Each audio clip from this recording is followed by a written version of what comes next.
If you're in store for a new handset, this is the latest LG G Pro 2 that you'll probably find in stores very soon. And you might be wondering, how does it fare against the top devices out there? Today we compare it against one of our favorite smartphones, the Sony Xperia Z1. We'll take a look at which one is better. Now, the LG G Pro 2 is definitely the larger one. It features a 5.9-inch display, while the Xperia Z1 has a 5-inch screen, but also both are extremely fast, both feature Snapdragon 800 processor, both feature great cameras, so which one should you buy? We'll dive in the minute details to help you make a better decision, so stick with us. We have two outstandingly well-built smartphones in the G Pro 2 and Xperia Z1, but also two starkly different designs. The G Pro 2 is made out of plastic with slight ergonomic curves and a subtle textured mesh pattern on the back. The Xperia Z1 on its part comes with a strict rectangular shape and a body made of glass that looks truly stunning, but those sharper edges make it a bit less ergonomic. There's also a big size difference between the two. The G Pro 2 is a phablet after all. Has a much larger 5.9-inch display and it plain won't fit in some pockets. The Xperia Z1 is big as well, but it does not push the limits so hard. At the same time, in its class of phablets, the G Pro 2 is actually surprisingly compact, sporting a record screen to phone size ratio, something that LG achieves by keeping screen bezel at the absolute minimum. It is also shockingly lightweight. In fact, the G Pro 2 weighs the same as the much smaller Xperia Z1. LG's phablet has all its physical keys, a volume rocker and a lock key on its back. It takes some getting used to, but once you remember not to reach out to the side to lock your phone, you'd be fine. The buttons are also clicky and easy to press, and you can also use them as camera shutter keys. Sony, on the other hand, uses traditional side-positioned keys with that signature stylish round lock key and a dedicated camera shutter key. Finally, Sony's phone has one important extra feature. It is water-resistant and can withstand continuous immersion in water beyond 3 feet deep, and it's also dust-proof. Both phones come with 1080p displays, but the 5.9-inch one on the G Pro 2 is much larger than the 5-inch one on the Z1.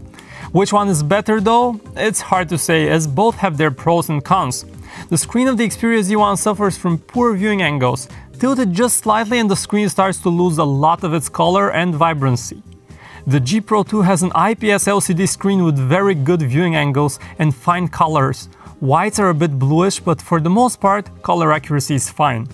The display on the Sony phone is also slightly brighter than the LG one, and overall the Xperia Z1 is slightly better for outdoor use. Being the newer device, the LG G Pro 2 also has a newer version of Android on board. It ships with Android KitKat, while at this moment the Sony Xperia Z1 has been updated to Android 4.3 and it's still waiting for the KitKat update. Now, LG uses its Optimus skin on top of Android, while Sony goes on to use its Timescape interface. LG's one comes with a rainbow of eye-popping colors, flashy animations and transitions, and a fun cartoony look. Sony's skin looks more mature, with more toned down colors, and while animations are also there, they're not that much in your face. In terms of features and apps, the LG G Pro 2 is just packed. LG has introduced quite a few optimizations for phablets in its interface, and our favorite one is the split-screen dual-window multitasking that allows you to run two apps simultaneously alongside. You simply long hold the back button to bring the recently opened apps and you can drag apps from there. Right now there are 15 apps that support this new multitasking feature. The G Pro 2 also supports a new one-hand operation mode that can shrink down your whole screen to a smaller size or just the keyboard to a smaller one. The handset also comes with a new security feature called Knock Code that allows you to set a security pattern consisting of 4 to 8 taps on a 2x2 square. You can then tap that pattern straight from the lock screen without having to wake up the phone to unlock it. Neatly, it works anywhere on the screen, but you have to get used to the second or so that it takes for the screen to wake up after you tap the code.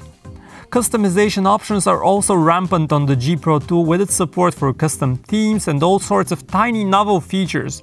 You have multi-photo wallpaper, the capability to resize icons, and support for landscape orientation. Sony's handset does not have such fancy features, but on the flip side of things, it is lighter on memory. Admittedly, Sony allows small apps like a calculator and a notepad to run on top of the main screen, but that's as far as multi-window multitasking gets. The G Pro 2 comes with an infrared sensor on top, and you can use that as a remote for, say, a TV, and to use that you actually have the Q Remote application that gets the job done without any bells and whistles.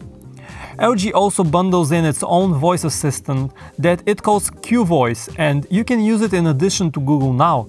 Q Voice comes with the preference of having access to core applications, so you can use it to say something like call dad or text my sister. But for all other voice functions like searching the web, we'd actually prefer using the quicker and more accurate Google Now.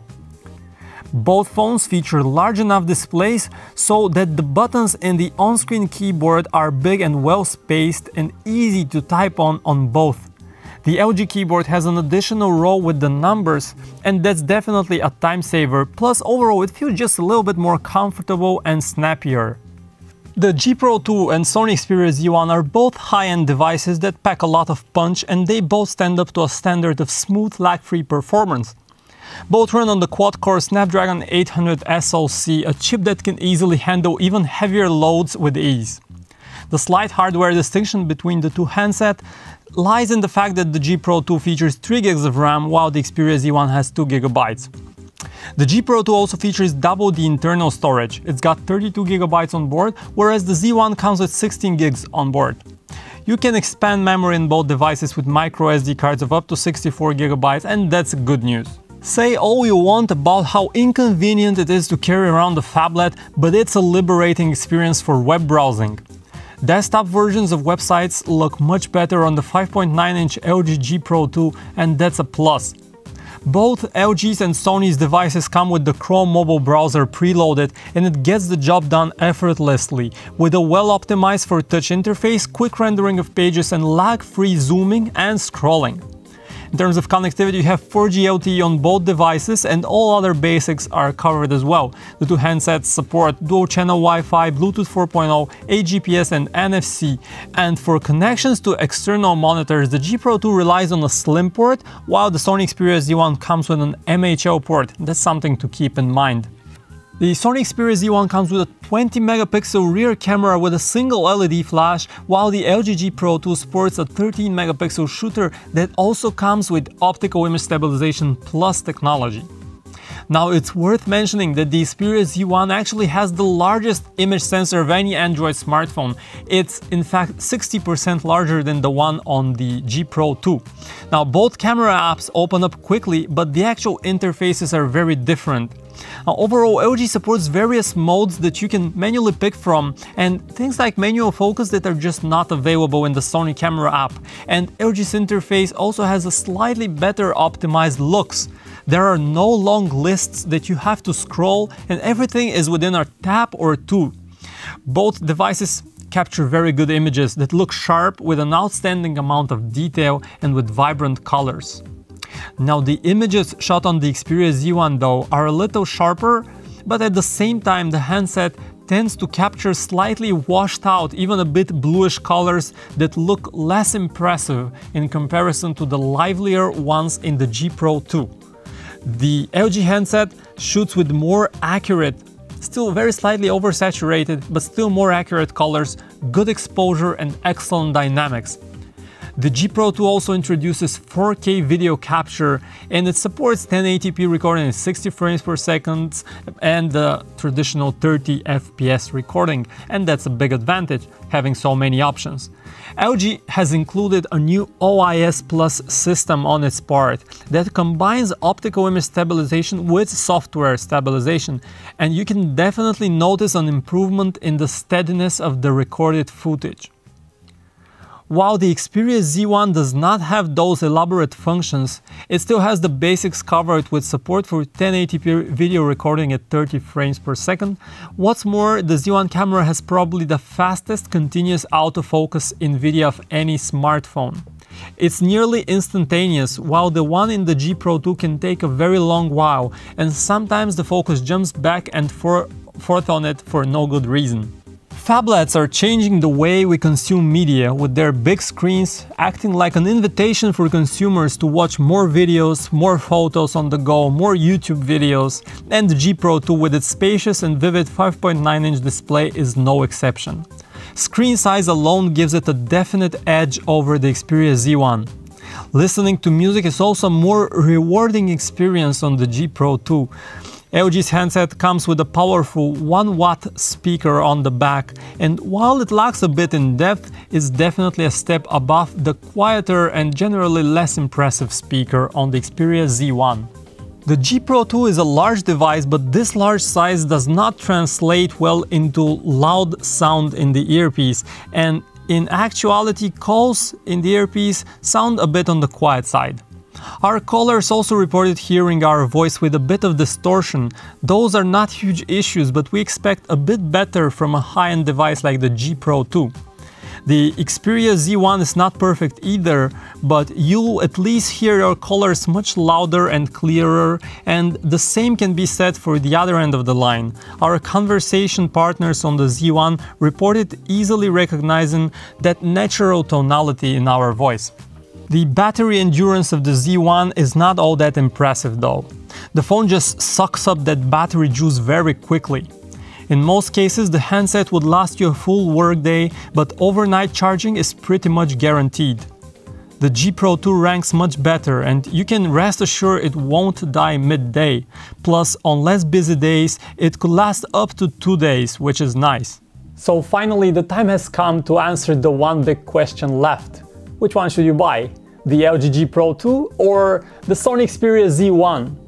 Now, both look good and both are smooth performance, but we're extremely impressed with the LG G Pro 2 and especially with its nice 13-megapixel camera with the new optical image stabilization plus. So overall, it feels like a slightly more refined handset with more interface features, and that gives it a slight edge. But the big reason for you to pick one over the other is convenience, and you have to consider which one fits your lifestyle better. Now that's why, as you can see, there is a big size difference. The G Pro 2, as compact as it is for its size, is still much larger and it doesn't fit well in many pockets. So if you care about performance, the two are almost on par. The G Pro 2 has a slight edge, but in terms of size and ergonomics, it's up to you. So thanks for watching this review. Check out phonearena.com for more details. Thanks for watching.